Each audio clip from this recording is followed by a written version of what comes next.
Impro Theater and the cast and crew of this online performance would like to take this time to honor the indigenous peoples of the ancestral and unceded homelands we each inhabit, and to consider the legacy of colonization. In Los Angeles, we pay our respect to the Gabrielina Tongva peoples. Impro Theater supports the promotion of an anti-racist world, where we recognize diversity, equity, and inclusion as central to our values. We are listening, learning, and growing. We invite you to join us in taking action wherever we can to create a more just world.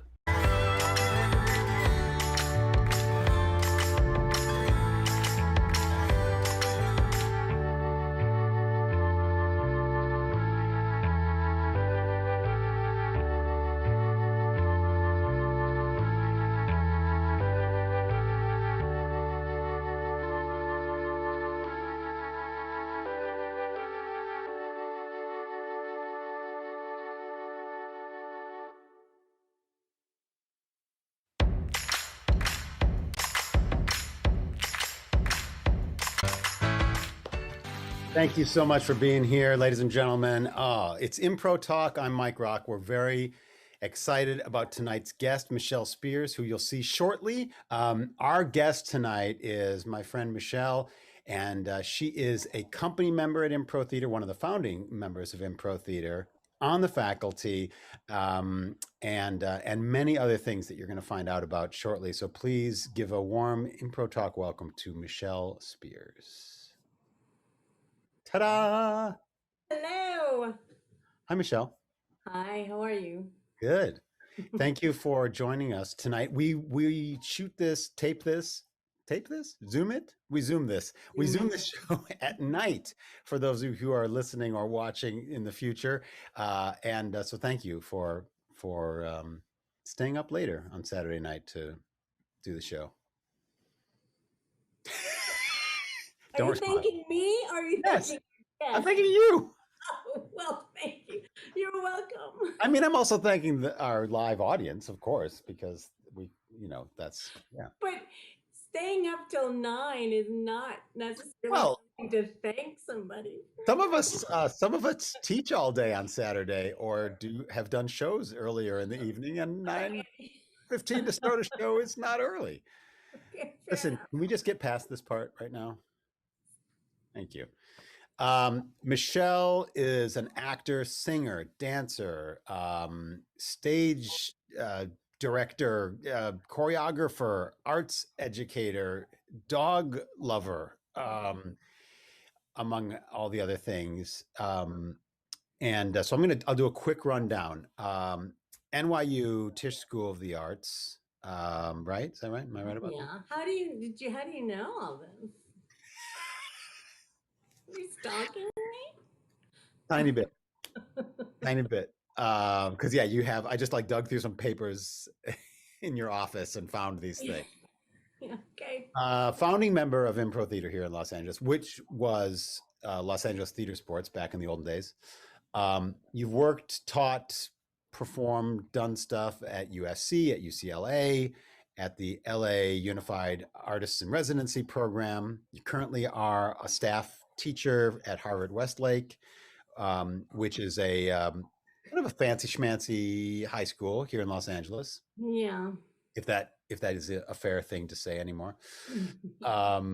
You've been in and or a member of many different companies, theater, improv companies, and things like that. You've performed in Edinburgh, London's Covent Gardens, Oregon Shakespeare, lots of things. Lots of things.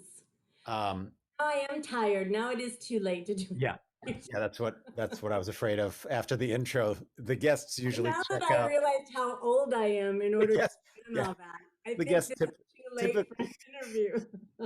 typically check out after they hear a bit of their history. Oh God, wait a minute. I need a drink and something to lean on. But first of all, are you from Louisville? I am from Louisville. Me and Carrie Coleman. Yeah. Carrie Coleman, who has been an Impro Talk guest and was a lovely guest and left giant footsteps that you're going to tread. Yes. And so I assume that you were a dance kid and a theater kid from way back, from a very young age. Do I have that right? That is right. Yeah. I started dancing when I was 5 years old. Sure. Yeah. Where basically, if I remember correctly, dance class at that was um, there was like a big table. So we did over the table and we did under the table. Oh. We did around the table. So I look back now realizing, oh, wow, it was the way it was like introducing like what space is. But yes, but since I was 5, I was in dance classes pretty much every day of my life until I was probably 22. Yeah. Did you know, uh, like, like I was made to go to swim team, right? And I knew before I got to because I have older brothers and sisters who told me it was the worst thing in the world and warned me. Before I even got to the pool, I knew that it wasn't for me and that I wasn't going to make a career out of swimming. But did you know pretty early on that dance or the performing arts seemed like a thing that you wanted to do? It was certainly all that I did, right? I was always in something. I was always in class for dance or singing or acting class at the summer college class when I was little. And then as I got older, I was in all the school shows and all the recital things. And then I was even in a Boy Scout version of the USO. Um, Wow. Cool. we were Explorer Scouts. We were formed a troop of Explorer Scouts, but there were 5 of us, and we did shows, and we would travel to Scoutaramas and perform. So I was in a baby USO troop. Yeah, at one point I wanted to be a nun, but then a nun sat me down and said, Michelle, you don't want to be a nun. You're attracted to the dramatics of being a nun. And so Wow. Yeah. Like that is insight. Absolutely. And she said, go to school, go to college. You still want to be a nun when you're done, be a nun. But she said, I really don't think I don't think you understand what it means to be a nun. I think you want to play a nun. Like, Yeah. Like so. Sound of Music and whatnot. And Sally Field. Probably both of those things probably in my mind went, that's my calling. Yeah. The USO is this organization that takes entertainers and goes to army armed forces bases around the world and Yeah. performs. It takes American stars and performs for the troops. And Michele has just revealed that she was in a junior version of that. Scouting jamboree things, but those are big events. Huge. There are thousands maybe of people at those things. Yeah, it was huge. And we would travel, we would go all over Kentucky. Yeah. Oh, I love it. It was great. Yeah. And at some point or other, did you feel like you had one foot on the dance train and the other foot on the acting platform, I guess? So, has it ever been like, have they ever fought? Have acting versus dancing for you ever had a fist fight?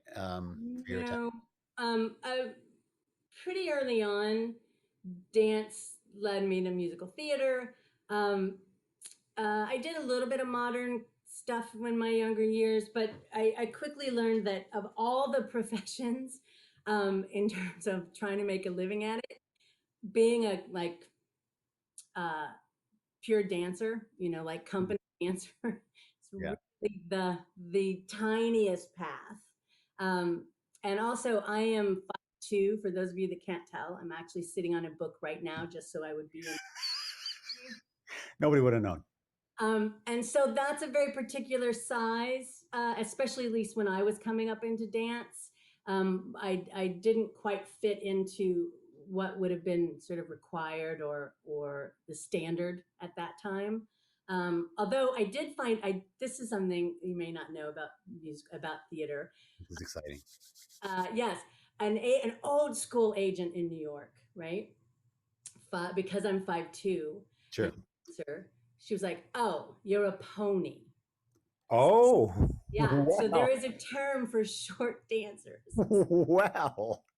I'm a- Wow. So I was a pony for a while. Yeah, yeah, Uh, yeah. so yeah, so I think the thing about the height with dancers is that um, the, the short dancers that we've heard of, Sid Charisse, I think was pretty short and stuff like that. I think the short dancers are the exception that proves the rule. Like we know about the short ones because Yes. they're so rare when they Yeah, yeah. yeah. And when you're starting out, you're going in for choruses and things like that, and there's often a height consideration. It changed. It certainly has changed now, and I think there's a lot more opportunity. But I liked. I mean, I loved to dance. I still do. But that led me to musical theater, and then doing musical theater led me to uh, acting and that pursuit, and so it sort of layered on. Yeah. Were you at Tisch? Were you mostly into acting, or was it multidisciplinarian or Just acting, pure. You had to really what declare. specialized? Yeah, you had to declare your interest. And there was a musical theater program, but I'd had so much dance and so much of that that I really knew that what was new to me and intriguing to me, and certainly where I needed more education, was as an actor. So That's I went that's in. very mature for you at a young age. Well, but it was also the thing that I didn't know about, the shiny object of like, oh, what is, I want to learn about that now.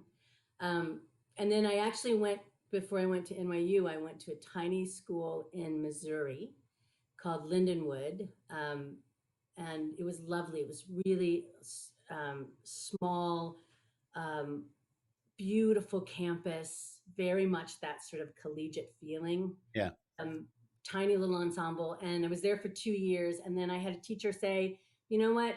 You're done here. Get on into the next school."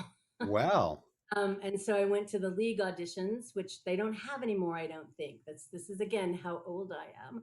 But you used to go to either New York or the big cities, perhaps I think Chicago and LA, and all of the big training schools would come, and you would audition for all of them in one fell swoop. And then they would decide if they wanted to talk to you or meet with you. And so I did that, and then that's where I found my way to NYU. I think that's still going on after a fashion. I mean, at the There's Educational Career Association, something, yeah. high school kids get seen by lots of schools at the same time at their state thespian festivals and the Yeah, yeah, yeah. yeah. But apparently the league, whatever that meant at the time, doesn't exist officially any longer. Right, right. You know? Oh man, I have so many veins I would like to mine right now. I'm being told by Doc Farrell in the chat that Sid Charisse was actually 5'7", so she does Yeah, not I, count. I thought she was a I thought she was big, little, but I guess she's not. She wasn't. yeah. Oh well. I'll find a short dancer at some point in my mind. I'll think Kathy. Baryshnikov. I got to give Baryshnikov his ticket because he came to a show and at NYU, and I was working the box office, and I could look him dead in the eye. Wow. He is maybe 5'3", 5'4", maybe. He's a tiny, tiny man. And I was like, that was exciting. That was That exciting. that is cool and revealing. I didn't know he was that Yeah, diminutive. he's little. I mean, he's probably taller than me, but it was like, oh my, in my mind, I was like, I could be your partner. Yeah, let's do it. That's really cool.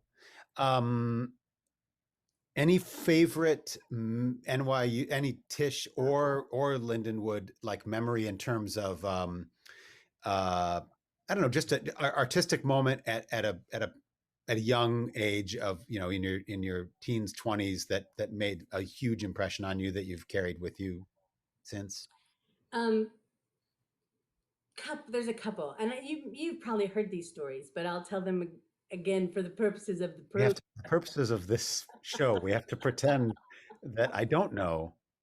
So edit that part out. So two moments. I studied with Stella Adler, who, for those of you that don't know, she's a pretty iconic um, uh, actress, theater maker, certainly a theater teaching, what, I don't know, luminary, I guess. Part of the group in the 50s and 60s that brought Stanislavski via Michael Chekhov to America, Yeah. and and Bobby Lewis and Sanford Meisner and Stella Adler and Uta Hagen and Lee Strasberg and all these people shaped acting.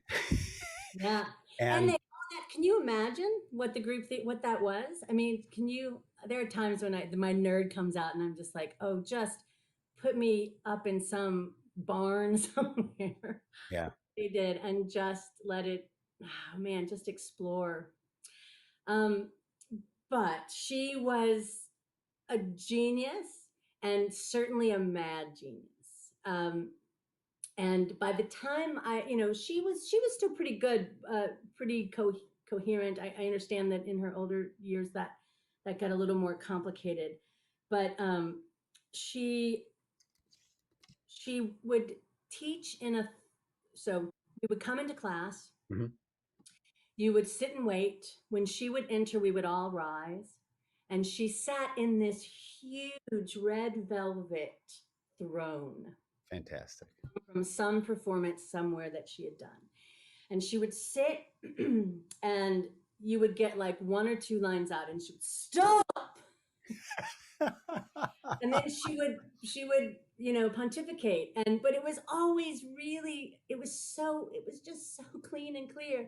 And the one thing she said, and I always pass this on to my students, especially my young students, she said, at one point we all had to bring in a monologue, a Shakespearean monologue, and it had to be a royalty, a king or a queen. And she stopped somebody, I think the first one out of the gate, and she goes, "It's not your faults, darlings. You be expected to play kings and queens when you come from the gutters. Oh my God. But now, Wow. now, my darlings, you are in a class above it all because you are in the class of the artist." Wow. Wow. Wow. Intense. And and as a young, we're just all like, right? But she would tear you down. She said to me, "Stop." She stopped me and she said, "Do you think that's what it is to be a woman?" And I was like, and she goes, "Prepare yourself for a life alone." Oh my Lord. Yeah, I got that one. But then she would turn around and do, you know, they were doing the Maggie Brick scene, the big, he's really going for it and trying to get Brick for the last time, right? Yeah. And here's this beautiful, we were what, 18, 19 at the time, this beautiful young boy and this beautiful girl, and she stops it all, and she says to the girl, "Come down." And we had a platform when you studied with Stella, and your first whole year you didn't get to go on the platform. You didn't get to go on the platform until your second year. Oh my gosh. Yeah. And she had a hip thing, so she asked the girl to step down. She slowly rose from her throne, and she needed a little help to get, her hitch up, the giddy up or whatever, onto the platform. Sure. And then she took a breath and then proceeded to turn and from memory play the scene with this young strapping boy. And we're all watching and we're just going, "Oh," and she did it. She just pulled it out of the sky or wherever and did it.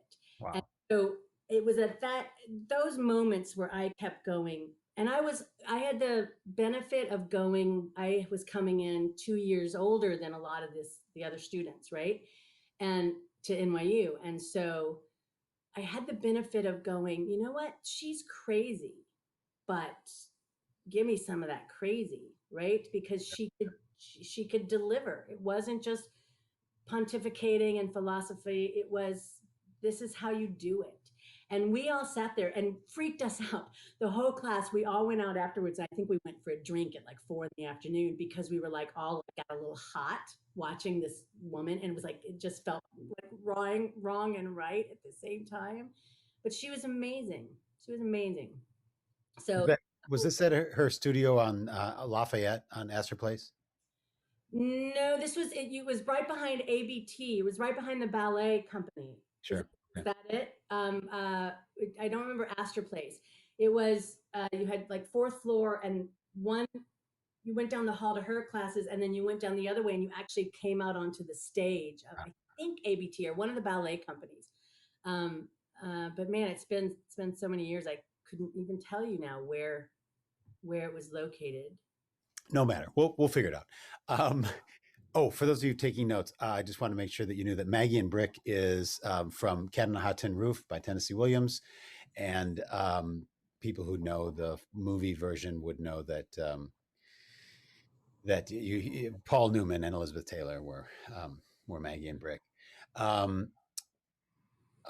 Where were we going just then? Oh yeah, so at I don't know who would have been at Lindenwood. Was it a accelerated program? Was it No, Lindenwood was this old private, it had a private college. And I don't know how I ended up there, to be honest. When I got to graduating from high school, I knew I wanted to study theater. But my family, they were supportive, but they didn't know how to do, how to help me with that. And my school, I went to an all-girl Catholic school. They didn't know, they at the time sent everybody to nursing school or teaching school, sure? So um, so they weren't quite sure what to do, where to send me. So I actually ended up this Lindenwood. I don't know how they did it, but they came to Louisville, and they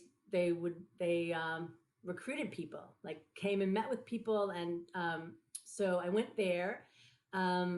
For 2 years and and really great teachers. It was this lovely luxury of being a really small ensemble, and really, really impressive,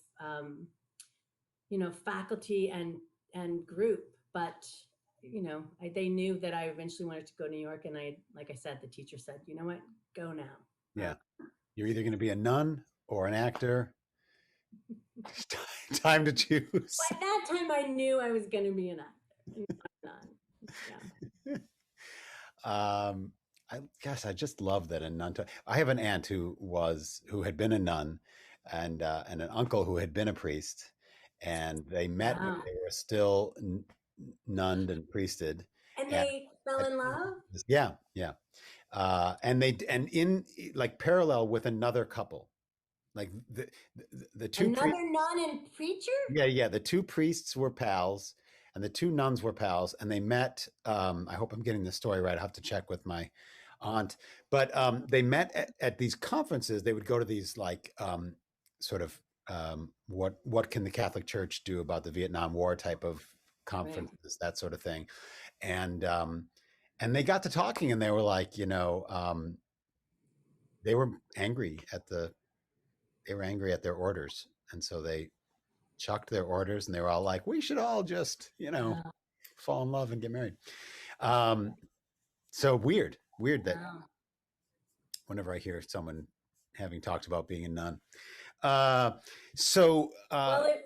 it was in Lindenwood that I left the church. What happened? Well, again, because I was raised in the Catholic Church, and I was a believer for all that part of my life, and then I got to Lindenwood, and I actually joined. They had a group. I forget what it was called, and it wasn't necessarily Catholic. It was just some group of believers, like young faith people. Young faith people, right? Sure.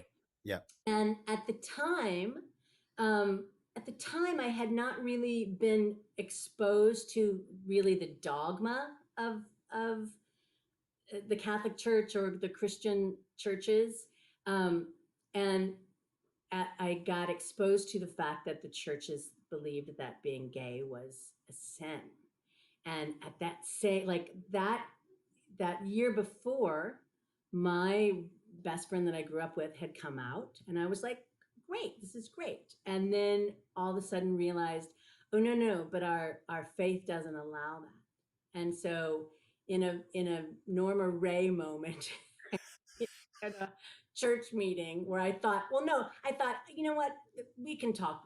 I had heard that it wasn't allowed, but I was like, oh, but you know what, people, don't worry. I know that's not the Jesus I believe in, and da da da.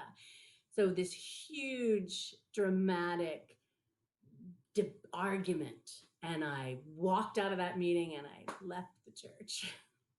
I would just like to point out for our viewers and future listeners that Norma Ray is a reference to a movie about a woman who tried to unionize her factory. And there was one moment when her factory, her friends were saying we shouldn't do it.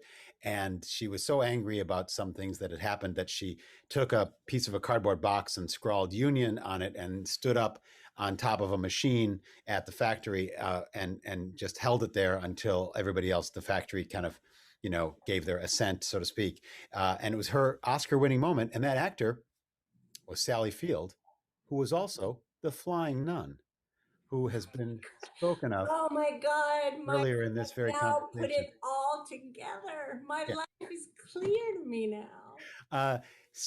One of our live viewers tonight has asked, leaving pandemic aside for a moment, would you, if you were 18 today, choose going to New York? Would you have decided New York is a place to go? Yes, yes. And I teach high school kids, and I'll tell, and this is why. Um, all you had to do was leave your abode, and you were given the gift of creativity and new things you had never seen, and diversity of every kind, and creativity just dripped, between the sludge and the slime. I mean, it just, you could, it was such a great city to be a student in and to be poor in, um, because there was so much at your fingertips if you wanted it. You could, do a standing room in the back of anything, the best world symphonies, the best Broadway, the best dance, or you could go down into the village and see the weirdest shit you'd ever seen, but it would make your mind shift. Um, absolutely. Absolutely. When I first moved to LA, I felt a real, I mourned New York.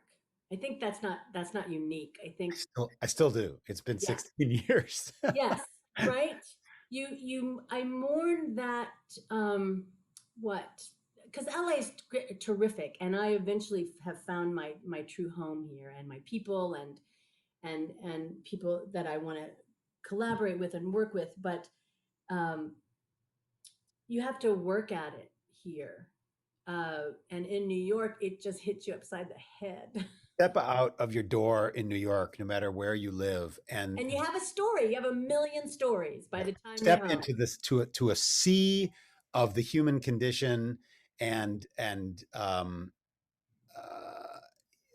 the world feels at your fingertips in living. Absolutely. Absolutely. And I've heard there are other cities that are similar, like Berlin, or maybe places in Japan, Tokyo perhaps, but um, I'm sure there are other places like it. But that was the place that like you said, you feel like you'd have to work to not be connected to something, Yeah, to work at that. yeah, you really have to have uh yeah, it would take a great deal of energy. I still say it takes a great deal of energy to live in New York because of all the energy coming at you all the time. Yeah, Right? So absolutely. it takes management of your resources, but Yeah. it would take a lot of defenses to not learn, grow, change, and become a more complete human living in New York. It would take a lot of stressful uh, anxiety about not wanting to be affected. Yeah. So instead, what happens is people show up in New York. People fall up, as we used to say, fall off the turnip truck and land in New York. Like a hayseed with dirt under their heels, kind of thing. And 2 weeks later, they are giving directions to somebody in Times Square Yeah. to where to get the best bagel or whatever it is. I Uh, know. Yeah. It is yeah, I mean it's sad to see all the things that are happening to it now and having to face COVID in that city. It has its own special challenges, and but still it will always sort of be, I knew from a young age that I would live there at some point, yeah, and and it still sort of resonates as home to me in weird ways. It was the home of my dreams, put it that way. It really was, and then I took that and went other places, but it certainly was Mecca to the dream. absolutely. I dreamt of living in New York for the longest time. I finally visited, when I was probably 20 or something like that, and then I was like, wow, I'll be back. And then Yeah, just a few years yeah. later, I was back. All right, so uh, let's go through a few highlights quickly because I want to see if there's stories that I don't know. Edinburgh, any story about going to the Edinburgh Fringe? That's another place that I feel like I want to live someday. We're actually have done the research on how we could get our dogs over there with us because it would be but I've been there a bunch. I've been, I don't know, 10 times maybe, eight Wow, times, nice. eight times. I went oftentimes with my first trip there was through the school where I teach, and we took a group of students there doing shows, and that was the first time, and then uh, went back, I would say 6 or 7 times with the through the school and going as that instructor or director or for whatever it was that they were doing, and then with a separate company of improvisers that I had was producing and directing, co-directing. We went back for 2 years with that group as our own professional performance, and then I've gone back twice once, twice to just be an audience person. But that's another place where, if you need any recharging of your creative juices or your inner child or your all those things that you believed in, man, because it's from the ridiculous to the sublime. I mean that cliche, but there's crap, but even the crap is interesting. You mean do you mean at the Yeah, Edinburgh like the Fringe itself? at the festival itself. Yeah, Absolutely. I'm yeah. talking about the Edinburgh Festival. But just the and the world stage, the world theater and you know, just an invitation to remember that there's so much more than Broadway or what we're sort of given here as theater. Hmm. Um, And Edinburgh is located in a country I believe is known as Scotland. yes, And didn't Edinburgh provide the world with one Alan Cumming? yes. So Michele has this special connection or vibe with Alan Cumming. Where's that? Where does that come from? What do you owe that to? What do I owe it to? You've mentioned I've heard you mention him, and a couple of people who I asked what should I talk to Michele about. A couple people said like, oh God, you have to find out about our Alan Cumming obsession. So is there anything to it, or is it just he's such a delight? Well, no, I think he's amazing in every way. But I didn't realize that like had leaked out and people. Yeah, people So know. that's new. But I actually got to meet him because I produced a show here with a British artist from that I met in Edinburgh, and a man named Tim Crouch. Any of you interested in experimental theater? He is extraordinary, and he is sort of a national treasure of London now with his works. but he did a show called An Oak Tree in Edinburgh, and myself, and at the time I had a producing partner, and we saw the show and we thought, you know what, we're going to bring it to LA. And the premise of the show, and actually Dan O'Connor was a guest in it, Floyd, Carrie's husband, Kyle Secor. But the premise of the show is there is a second-rate magician, right, who does a hypnotist, a second-rate hypnotist who does like one of those cheesy shows. Well, on his way, like a few weeks ago, leaving a show late at night in a snowstorm, he hit and struck a child. Oof. The premise of the show is that the father of that girl comes to his show to see, just to meet this man. It was all accidental. There was no, it's not like he's coming because, but just to somehow to put his grief by meeting this man. Every night, that character of the father is played by a different actor, male or female. They can't know anything about the show. They are fed things through they're fed their dialogue through an earpiece. And so I won't do it justice. The idea being, here's a person who does not know what to say next, what to do next, what anything means because they've lost their child. And Tim puts them in this play needing to be guided. And it's also a question about, what do we consider performance? What does it take to be an actor? Can you just speak the words and let the words affect you at the same time that it's affecting an audience? So of course, there's a lot of overlap in my obsession with improv in his work. All of his work, after that, like 2 years later, they brought him back to the Kirk Douglas and they commissioned him. And he did a show there with, everybody was in the audience, including the characters in the play, watching an imaginary play. So he's constantly making us re-examine what is theater separate and individual from every other form, and what specifically is the role of an audience member in not just the event, but in the storytelling. Cool. Which just, to me, that was one of those things, the first time I saw his work, I went, oh God, here I am at the time, old. And this is a new way to think of theater. Anybody that can make me think of something differently, I am shiny object girl. I'm just like, you know what? I'm on your team until I get bored. Somebody else is exciting. But I think that's part of our work, right? To just keep shifting it around and not get comfortable. Tim Crouch is who Michele is talking about.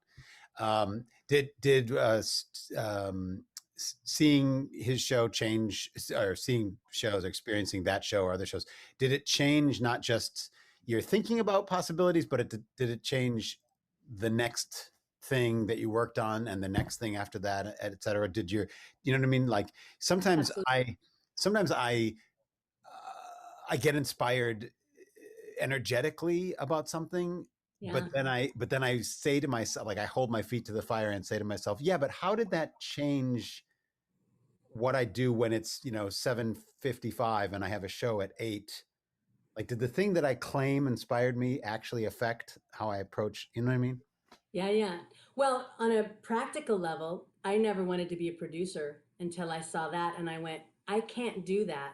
I must now be a producer to bring that to there it is. Yeah.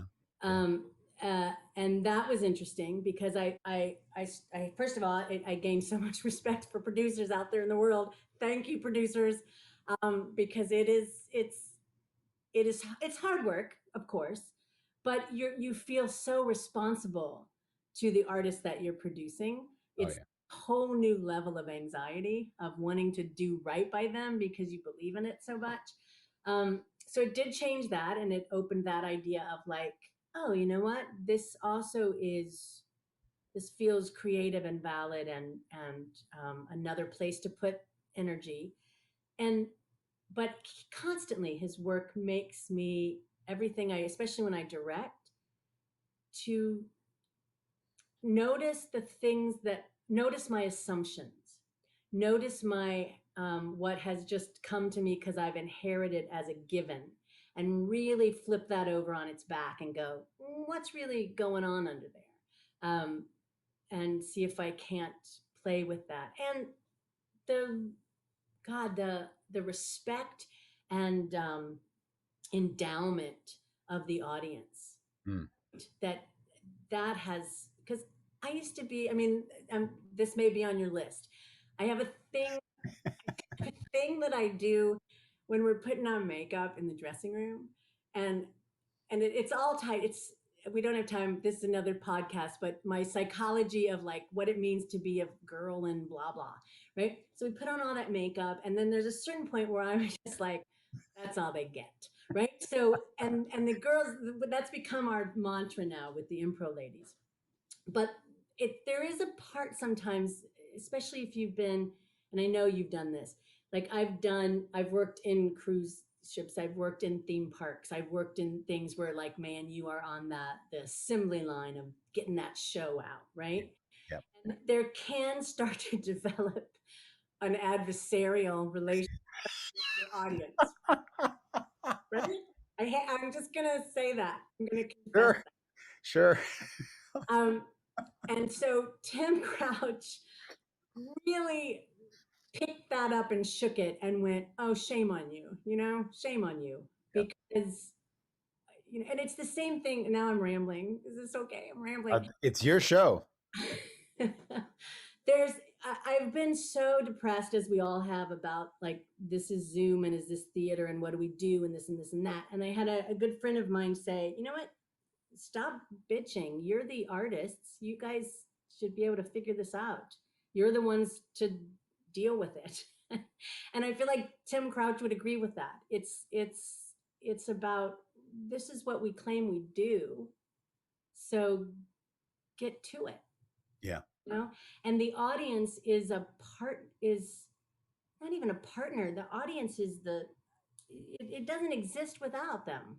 So they are the foundation and the heart and the pony and all of it, Yeah, it's weird to realize, for those of us who have realized it, it's weird to realize that there was a time in our performing life when we were, like putting on a spectacle for an audience to sit and receive, and that there was a threshold over which we passed that meant, oh wait, they're not just receiving something. This is a two-way street, and or a sort of a circular flow of energy in the room. Yeah. It's weird to think that, like, oh yeah, I did a lot of plays thinking that we're the play, we're putting on the play. You just sit there. Yeah.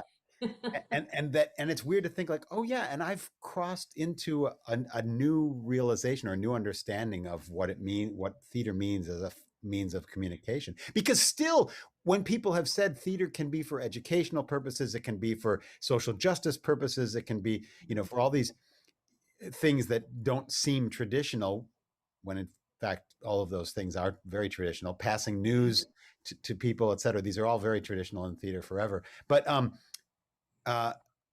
to realize that the communication is going both ways. It's the audience's energy in the room is living and breathing and having an effect on every moment that happens on stage. Yeah, and then to like tease that apart like Tim Crouch does is Yeah. wonderful. Yeah. And let's face it, nowadays, there are that one way, that one way communication, film and TV can do it better just as well, right? So that to me is the saving grace. If we're going to hang on to theater as a thing, is that it is an event, it's a ritual, and so much theater now is getting to design to really up the ante of how we want to play with an audience. Which bringing this back to improv, we always had that. That has been a fundamental part of even on the most bar provi level. It has always been such an immediate exchange with an audience. And I think that there's more to be mined in that conversation, in that game, in that playground. That maybe even we at Impro have only touched the surface of, right? Yeah. Bar prov, ladies and gentlemen, that's attempting to do improvisational theater, improvisational comedy, like the kind of stuff you see on Whose Line Is It Anyway, or your short form jokey improv in a place where people are probably more interested in getting drunk and hooking up than maybe the entertainment of the evening. Dubbed bar prov by some genius. I had never heard it until I came to LA. But many of us who've been doing improvisation for a long time have stories that fall under the category of bar prov, even if they were corporate entertainment shows or shows where the entertainment was foisted upon the audience by some authority figure. Like I have so many stories about things like post prom events. Do you remember these things where all the students that buy a ticket to the prom have to agree to be locked into the building until their parents pick them up? Right. Lock-ins, and you were there 24 hours, being forced to have being forced to have fun. Right. So we were typically our old improv show, our old theater sports slash later comedy sports, or later a sketch group. We were forced to like wait until they were ready for us. We'd arrive at midnight, and then they'd be, 2 o'clock. They'd be like, almost ready for you, and then like 3:15, almost ready for you, and we'd have to go on stage at 3:45. Yeah, but at least those were better than when everybody at the corporate event was Drunk. wasted. Yeah, yeah, like the law firm where oh boy. Anyway, bar prov, ladies and gentlemen. I love it. I'm very appreciative of Mike Rock's footnotes. They're very Let's do a couple of quick things that you don't have to dwell on, but I want to bring them up because audience will be excited to hear about. So you worked with Sean Hayes on Billy's Hollywood Screen Kiss. Wow, you did do your research, didn't you? I'm a homeworker doer. Wow. Yes, I think you said this. I also direct and choreograph musical theater, but I because of that work, Tommy O'Haver, who was the director of that film, knew me from a theater company, and he was making this film, this beautiful film. If you've never seen it, called Billy's Hollywood Screen Kiss. It's a romantic comedy about well, it's a trio, two guys and a girl, and their love triangles and mishaps, and really touching. But the premise is that the main character loves old Hollywood movies. So every time he's in love with this man, and every time he fantasizes about their relationship, it turned into these big, like Fred and Ginger moments from old Hollywood. And so I got to choreograph that, and it was Sean Hayes. While here's an interesting tidbit, and it went to Sundance, so we all got to go. It got chosen for Sundance for the actual competition. It was cool. The competition, and so we all went. We went. I was like, I'm going to Sundance. I was like, I'm going. Yeah. So and while we were there, Sean Hayes got the call to go and audition for the big sitcom. Sorry. Will and Grace. Thank you. Oh my God. For Will and Grace. He said no, because he was at Sundance with his film. Wow. Yeah. And it's my understanding, I could have this wrong, it's been a while, that at that point they wanted to see him for Will. But he said no. And I remember, even before I knew what happened to him, I just remember being so impressed because he at that point was still a newbie. Nobody knew who he was. Um, to go to have the wherewithal to go, you know what? I'm really proud of this film. I'm here with this film. They can wait because you know how they wanted him to like, well, come back now, come back for tomorrow, and he was like, I can't. I'm gonna do this. I'm here with this film, and then of course when as soon as he got back, they asked him back in, and he got the role that he got. So that was to me one of those great. It's one of my favorite. I don't know. It was just a favorite story to watch and see that. Oh, we don't. I don't know. He handled it like a human being. Yeah, But that's that's inspiring. yeah. That's inspiring. Yeah. You did, And another yes, connection, he yes. and Katie Ziner, who is a longtime theater sports person, now a huge voiceover actor and teacher and coach, and has her own thing, but used to be an main company member for when we were theater sports. They were really good friends. They like grew up together. So another circling around Done. story. You did a show called Object of Her Affection, Yeah. and that was connected. That had You a are connection. stalking me.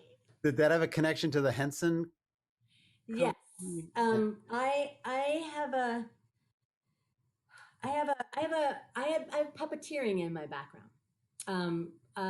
Through Disney, I did a lot of work for Disney when I first moved out to California.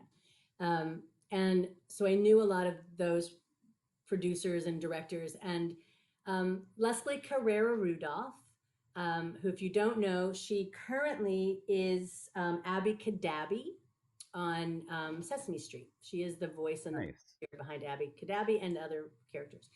But this is years and years and years ago. She got a contract with Disney to create a show called The Wahoo Wagon. And uh, it was a live show at the El Capitan.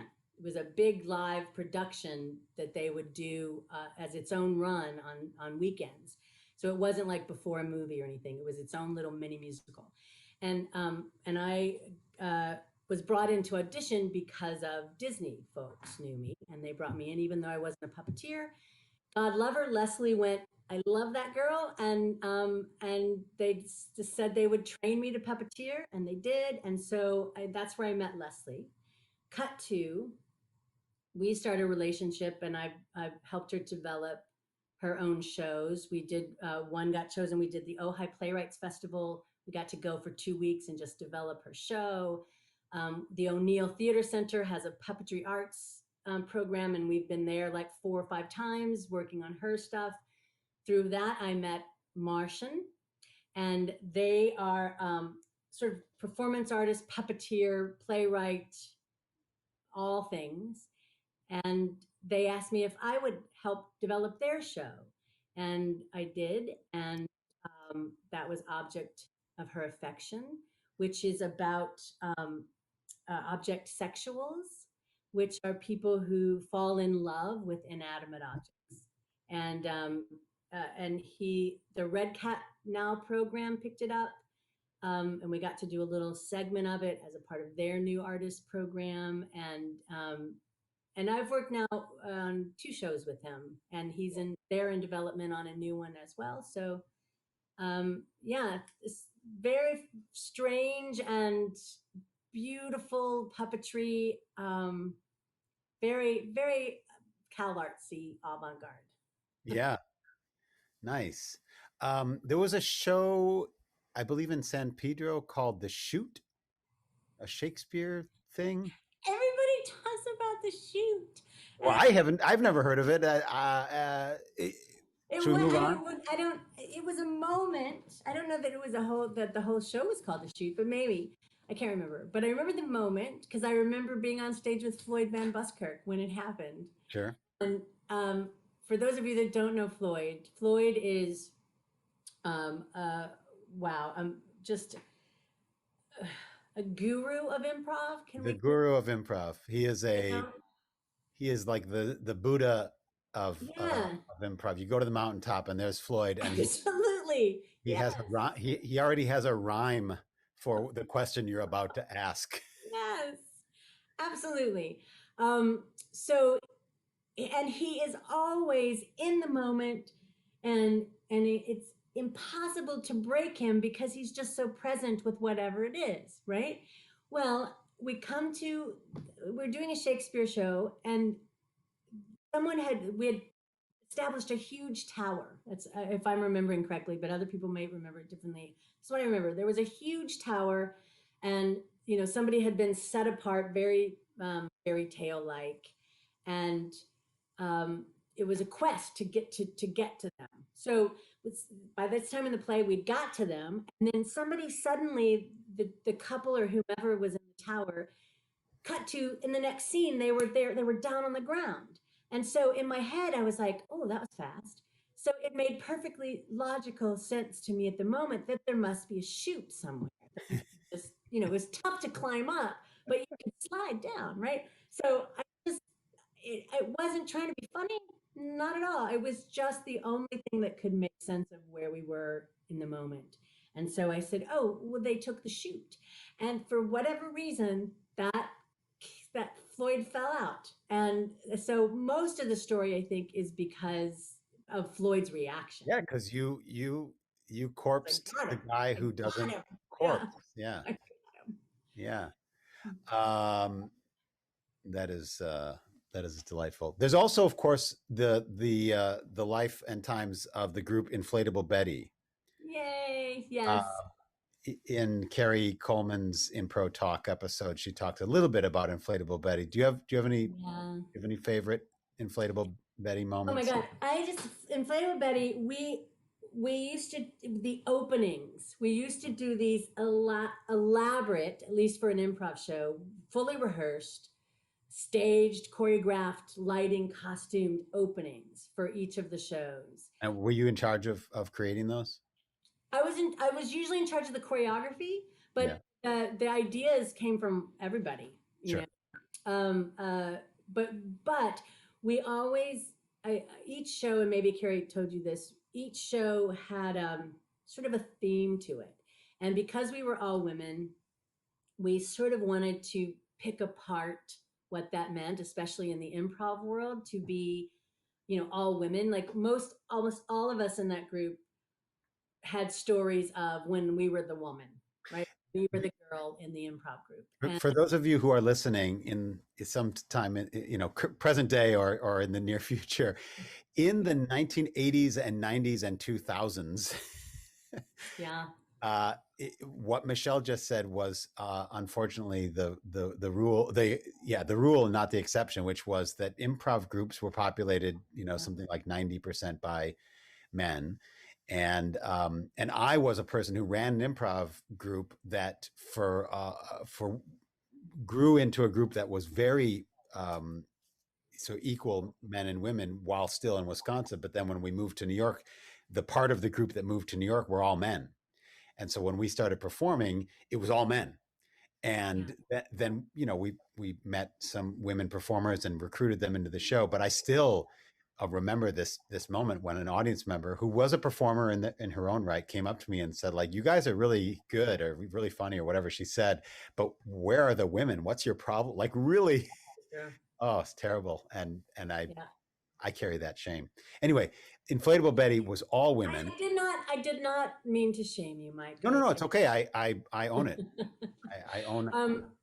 So Inflatable Betty came to be, and the thing that I love most about that, and we had this sort of mantra. Um, we had this. We knew each other, so it wasn't like we were forming a new group. But so we knew we wanted to sort of pick apart the idea of here were these women. So we had the Pretty Show, where it was all about what it meant, how women were judged, and um, you know and categorized. And so the whole show sort of around that. We had a show called Truth or Dare, which was the good and bad side of us and what we were allowed to do, and the pure woman and the not so pure woman. And then we had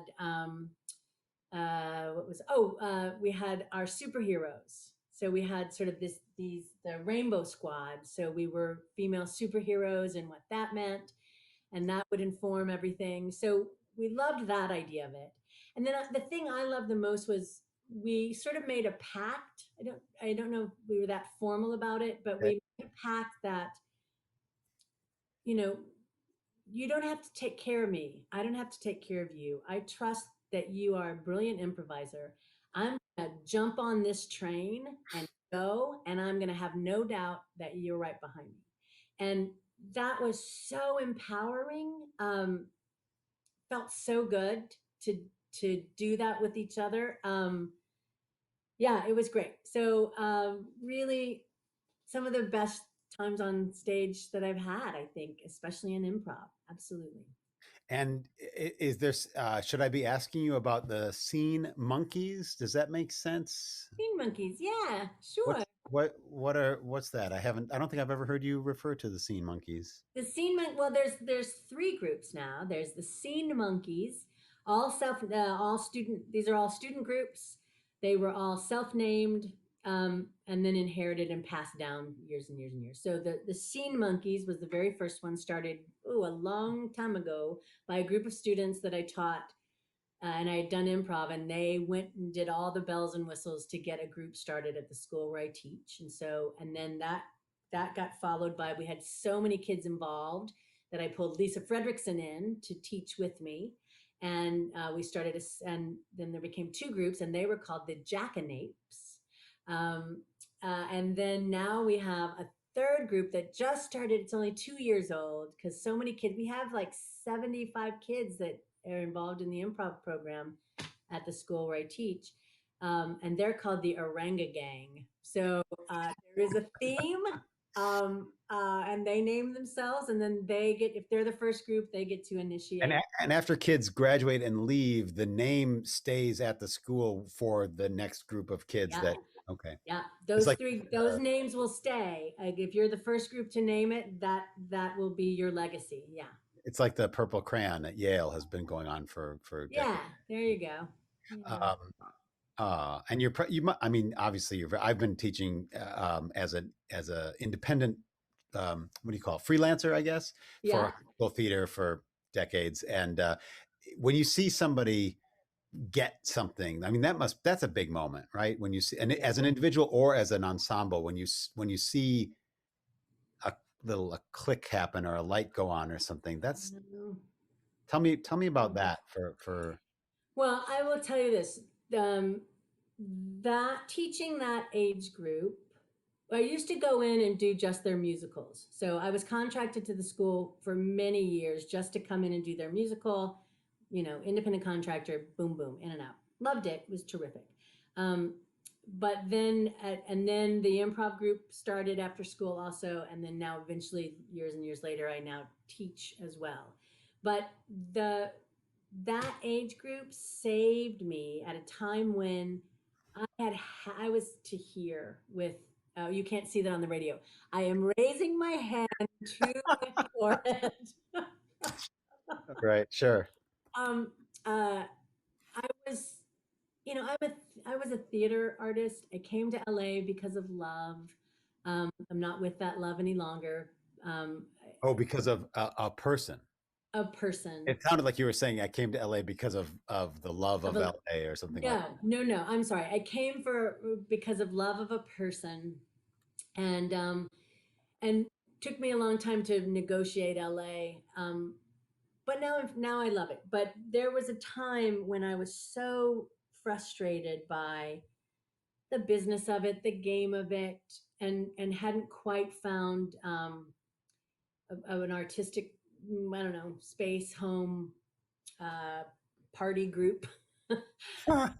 So it was working with kids and seeing that light come on again, that understanding of affecting each other and themselves, and telling a really good story, or taking stage. There's something about seeing somebody that young for the first time understand the value of their presence, literally. And it's, you know you get a whole lot of like wow moments, when you work with kids that age. It's pretty exciting, pretty exciting. Yeah, it's incredibly enriching to see a 13 to 17-year-old, kind of light up at a moment, or realize that what they did wasn't just learning the lines and saying them back, but it actually Yes. had. And you see, I mean, I had a kid, oh my God. Um, uh, Justin Kuritzky's, by the way, very well known author now and playwright. Um, uh, but he was in a production of Cabaret, and he was playing Cliff, the male lead. I'm sure Mike is going to pop in with a footnote any minute.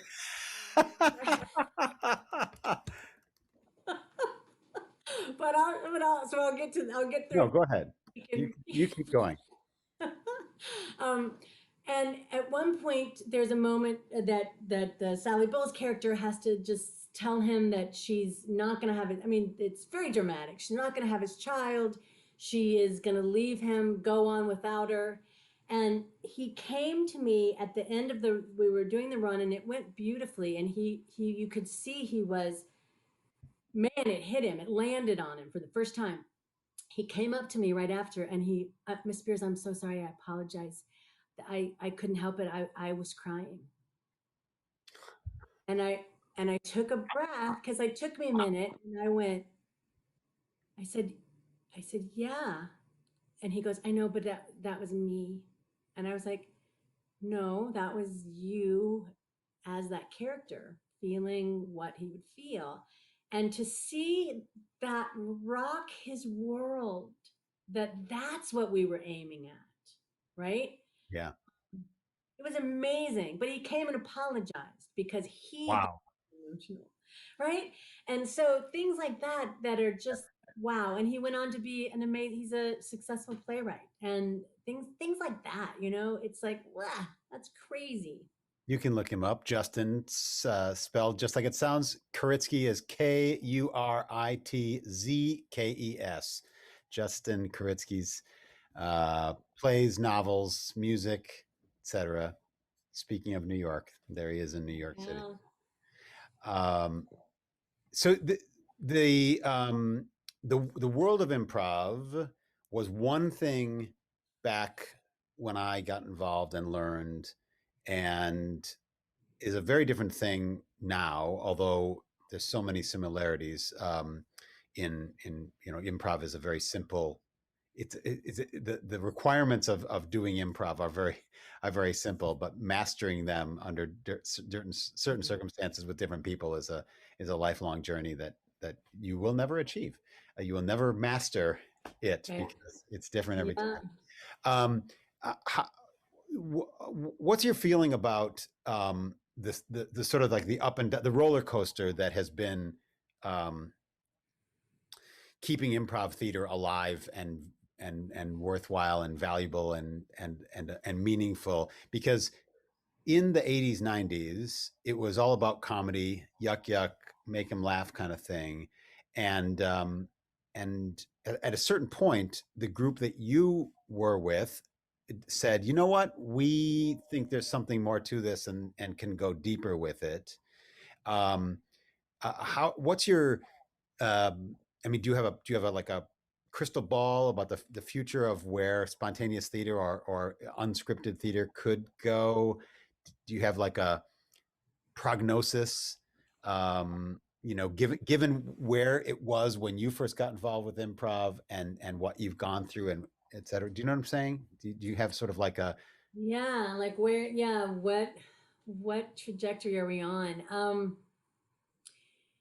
Well, I think for one thing, technology is exciting. Like how can, speaking of Cal Arts, like I've seen some things there that I'm just like, what am I watching? But the technology is fascinating, right? The integration of crazy stuff going on stage. So I'm hoping that we're heading that way. I can't run any of it. I'm just going to say that now. in case anybody watching or listening Hey, is somebody like, goes, oh, oh, get look at that Michelle Michelle. Spears. I can't do any of it. I just really hope that's where we're heading, because I think that there's possibilities there, that are kind of interesting and exciting. Um, I for one, if we're talking like big pie in the sky dreams, Sure. I and similar going back to Tim Crouch, the idea of just what how engaged can an audience be with us as we create these stories, as we improvise these stories. I'm also really fascinated, and I'm going to do a pitch. I'll do a pitch for a show that tried to start, and then I got chickenpox and we had COVID. It was a terribly cursed show, but the um, it's a show called Our Solo Show, but I'm fascinated by the examination between how much of my actual story can I take on stage with me and improvise with or around, um, and what that might look like and be, and with that particular show, how do your and mine and your and yours and yours and all of our stories uh, intertwine, contrast, overlap, echo each other. I find that sort of fascinating. So I guess, and then that other question is, can I improvise with things that I already know? Um, You which I mean sort of do already in that when we improvise our genres, right? do you mean are you is it ethical as an improviser to use things that you know? Is that what you're Oh, I had not gone down the ethics question, but now that will keep me up tonight. so Thank you're asking is it personally safe? Is it too vulnerable you. to Yeah, like what? improvise off of things that you are that are Yes, part of you? Okay. yeah, and man, now I'm really going down a rabbit hole. Are we out of time? We are not out of time because if people tune out, we will Okay, so go to their good homes night, good with a night, people. I do loudspeaker. need to. It's gonna get real nerdy theater, real up in Well, here. the thing is, we might jump off of the Twitch broadcast eventually and continue on the Zoom, and then when we're in podcast form, people will be able to hear the audio. Uh, Okay. yeah. So relax, you're good. Okay, so here's another thing that's in my head right now is documentary theater, right? And all sorts of forms out there. Some that you might be more known, Laramie Project. Sure. Anna Devere Smith wrote a thing, Right. Twilight, the riots in LA, and she does a lot of this work. And there's other playwrights as well, so that they take actual first person interviews and then Studs Terkel with working and things like that, right? That to me seems really what ripe right now because we're all first of all we're in a historic crazy times, but just in general to really get to sharing stories. So then if you have those stories, then the creative element becomes in how you partner them or juxtapose them or order them or create with them. So that seems interesting to me. So if we had factual stories, whether they're from the audience or from our own stories or from history or from an event, then the improv becomes now we all have this shared text. Now what do we do with it? I don't know. I'm currently doing a microcosm of that. Yes. As part of the warm up before some of the shows that I'm involved with right now has been to tell personal stories. Yeah. And then people, but you sort of, I'm being slightly vague because I sort of don't want to betray all of it, but you sort of get the performers who some of whom don't know one another personally, for shows that are happening online for Impro Yeah. and for other theater companies around the planet, other improv companies around the planet. Many companies are doing what we're doing, which is bringing performers who previously didn't know each other, and now that we have access to them via online, we can Right. cast them in shows, and they can interact with each other, even if they haven't met in real life in the flesh. And so what I've been doing, is getting people to talk, tell stories, all that sort of thing, and then right before the show starts, say, "Well, it just so happens that you all know stuff about each other now, Yeah. and if Use it.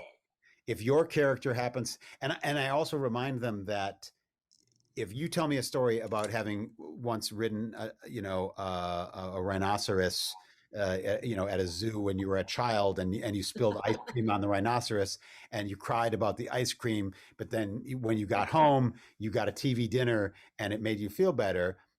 I make it clear that it doesn't have to be with Michele's character that you use any of that material, and all that material doesn't have to be used together.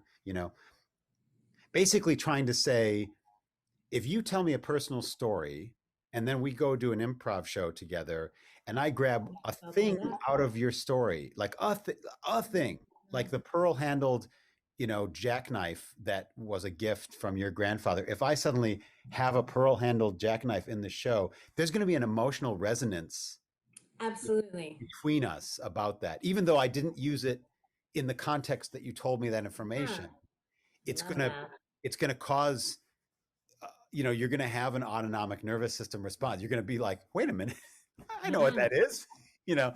yeah. Um, and to me, Oh, that, that's awesome. yeah, to me, it's just exciting to remind all of us Yeah. that our humanity and our stories are, whether we like it or not, they don't stop when we walk on the improv stage and then suddenly we have to make up stuff from whole cloth. Yeah. We like to think that we hide it, but we don't hide We it. don't. No. And so why not just say, I love, what you were talking about, being inspired by, ensemble written shows like the Laramie Project and A Chorus Line, Mm. uh, Right. Right. uh, et cetera.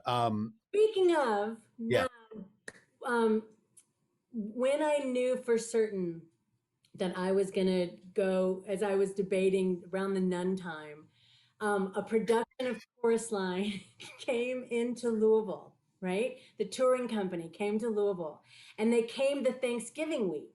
So the dance studio that I worked with, we arranged to give the cast Thanksgiving dinner, right? So they did the show, and then we provided them a dinner.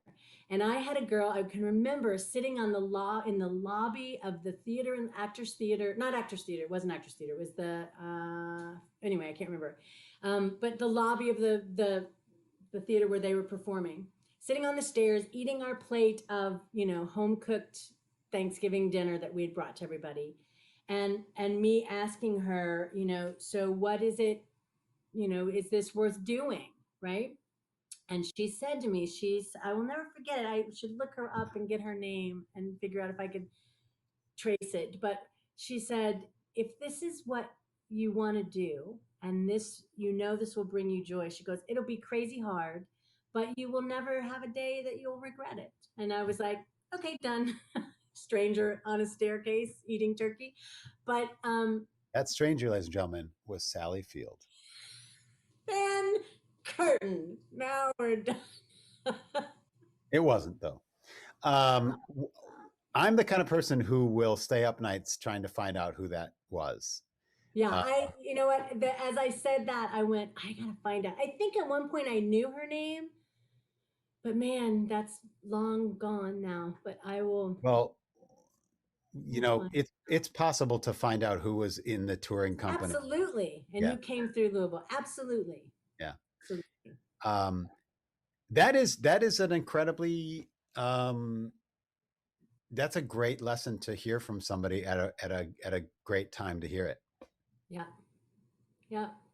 It's just a little reminder, a little nudge, it's a little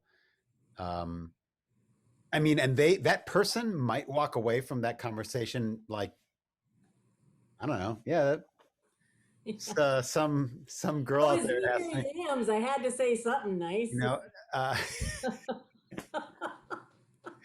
uh, I've had people say to me like, you once told me that blah blah blah, and I'm like, wow, ooh, I don't remember that. But Right. um, Yeah. it's just if you're an artist and your heart is open in the moment, you're Yeah. gonna just say what's on your mind, and that might make a difference for somebody, Yeah. which is a beautiful. Yeah, I think 'cause you're right. The thing that I remember, and now granted, it's a memory, and I've, added a score and good lighting and everything. Sure. Yeah. But what I think I took away from it was I felt like here's this person that I have admired and is living, this accomplished performer. Just talk to me as if I was also one of them, you Yeah. know, one of her. And to be, you know, it's like I always call my students artists. And they're always like, artist. I'm like, yeah, you're an artist. And because I think it's important to go, that's a thing that you can be. Yeah. you know? Yeah. Um, That's a great reminder to tell people. I remember saying to somebody who at the time, a person who was at college, I don't know if it was a conservatory program, but definitely a college theater professional. And I was not, I didn't even go to conservatory, but I was making a living in theater in the performing yeah. arts, so to speak. And we were at a conference and I let it slip in because I was in my 20s, mid 20s. And I let it slip that I still had like a little tiny tingle in the back of my head that I should have been a doctor. I still had a tiny little, you know, the son of a doctor who has 6 siblings, none of whom became doctors. And I was the one, I kind of had this feel, there was a fog in the air growing up that I was the one that was going to be a doctor. Were your other, but you said your brother was a doctor? No doctors, No doctors. Okay. a nurse. And I sort of let it slip in casual conversation. Oh yeah, I was maybe, because I was pre-med and all that sort of thing. And he just looked at me and he kind of looked at me like I was a crazy person for a second because he'd seen me do a show and he'd seen me MC a show with um, kids who'd never improvised before. And when you get a group of people who haven't really improvised but are willing to try, Yeah. some magic stuff can happen, in the audience, and the parents can be like, I don't know how you did that. Yeah. I don't know why they had high pitched voices, but and All parents do. he looked at me and said, "You are a doctor. You heal people with laughter," and it like blew my mind. I'm 25 or 26 or something, and I was like, I am like I had this. I am a doctor. I had this feeling. Yeah, it was a great moment. Like having someone give you positive reinforcement as an artist is Yeah. critical. I don't know if that betrays that we weren't hearing it elsewhere, like, But or I mean, this is,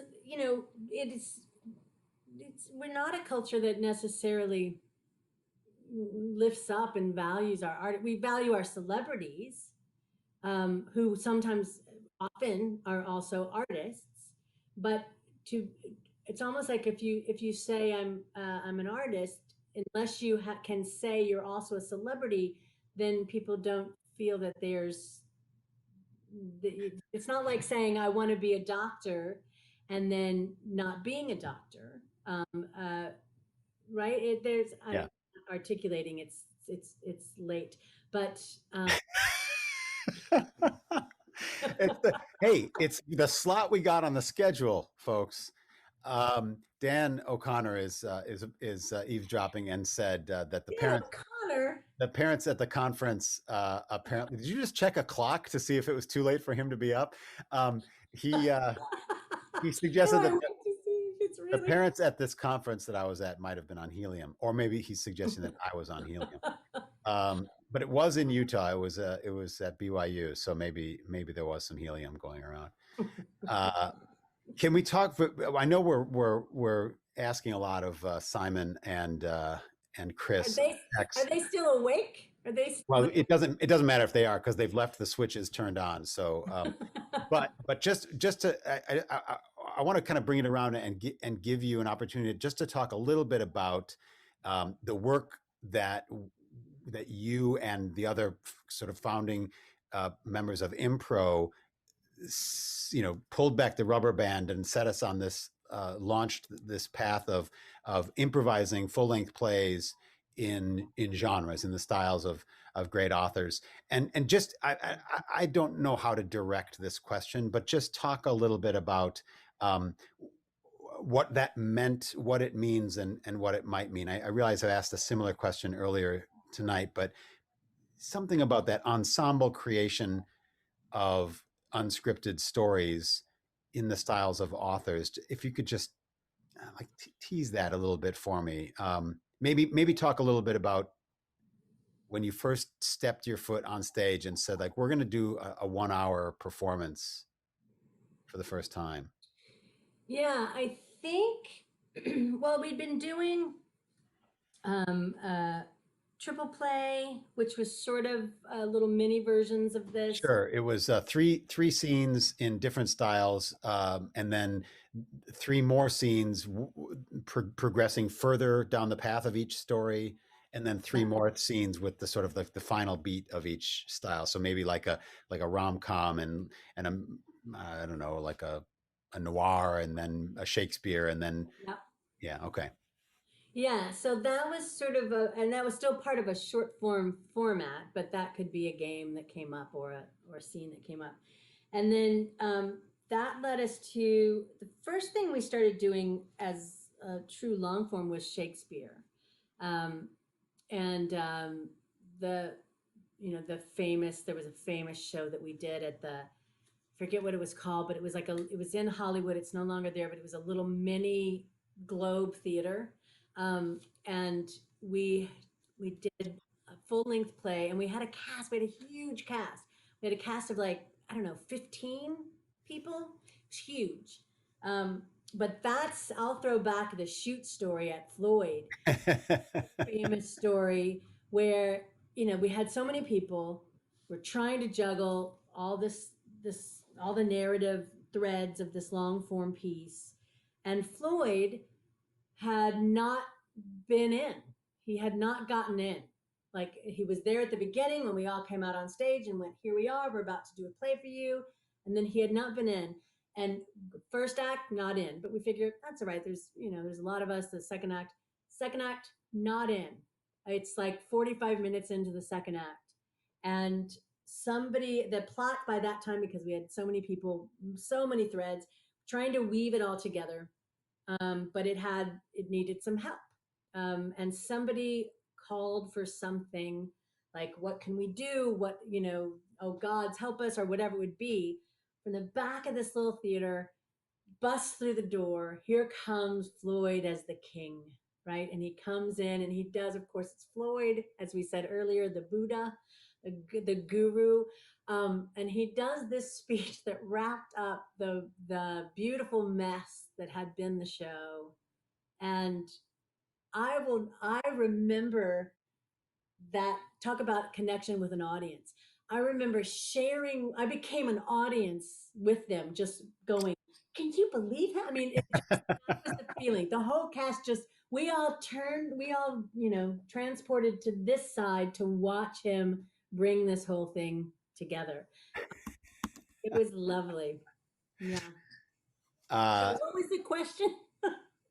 Yeah, the question was long-winded and rambling. Ask about How we got here, yeah. right? Do you have a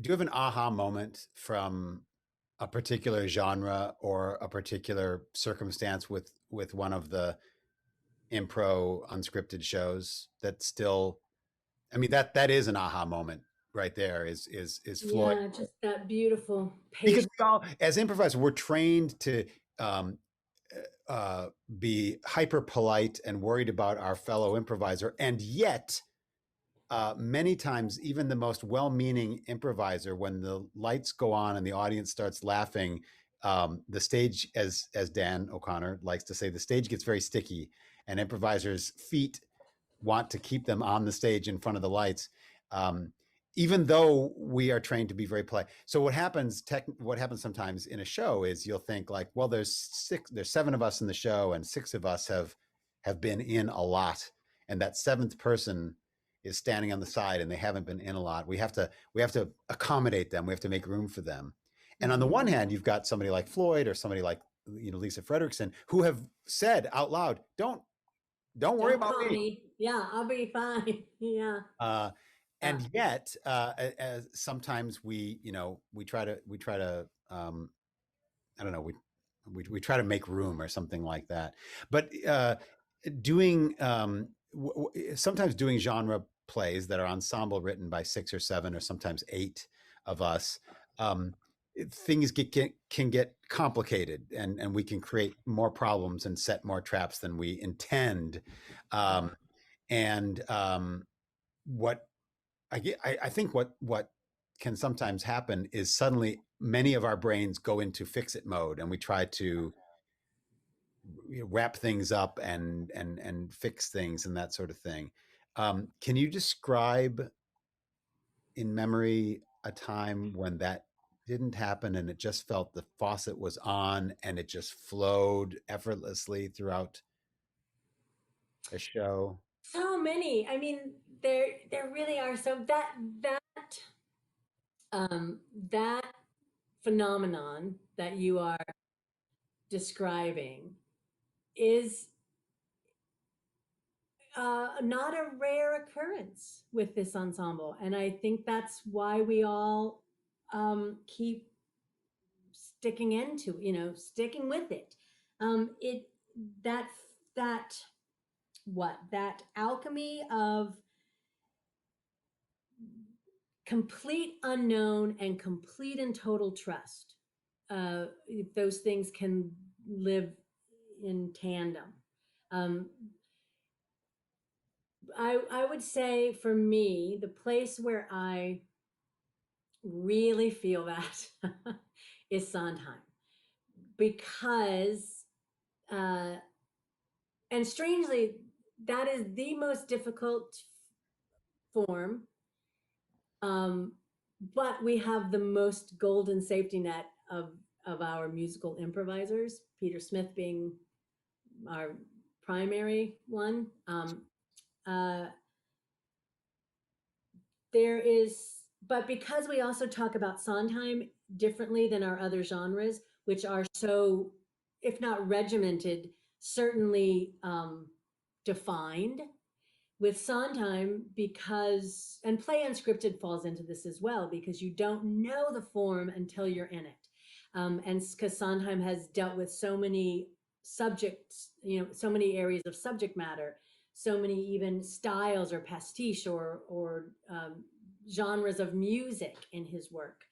Although there's that, to me, is where we can really ground ourselves. But I think what I'm trying to say is that in those cases, not only are we trying to sort of follow like a Tennessee Williams or Shakespeare, we don't know what the pattern is. We don't know what the container is.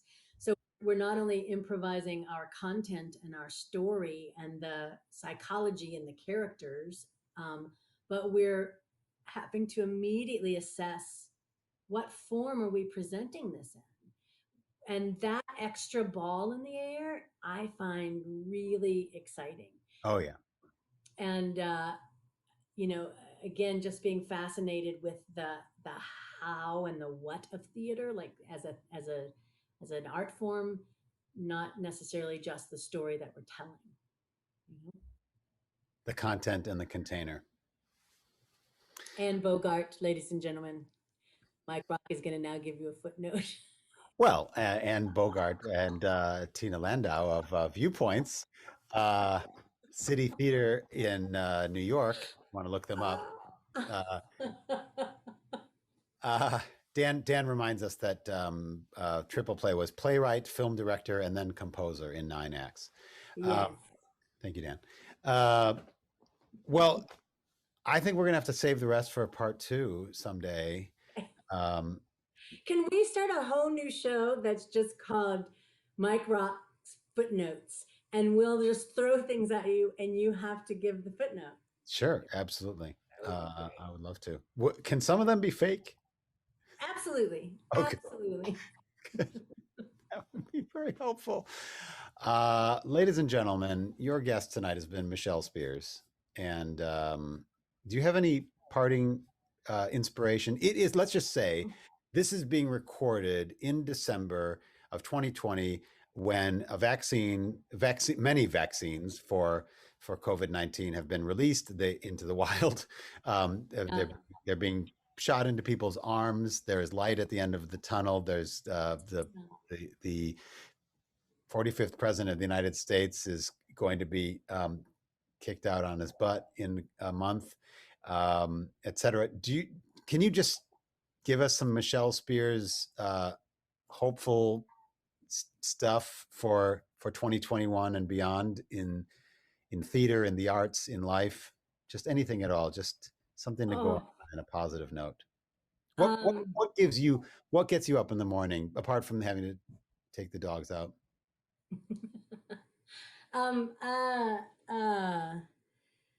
Positive note. We will get out of our homes sometime soon. And when we do,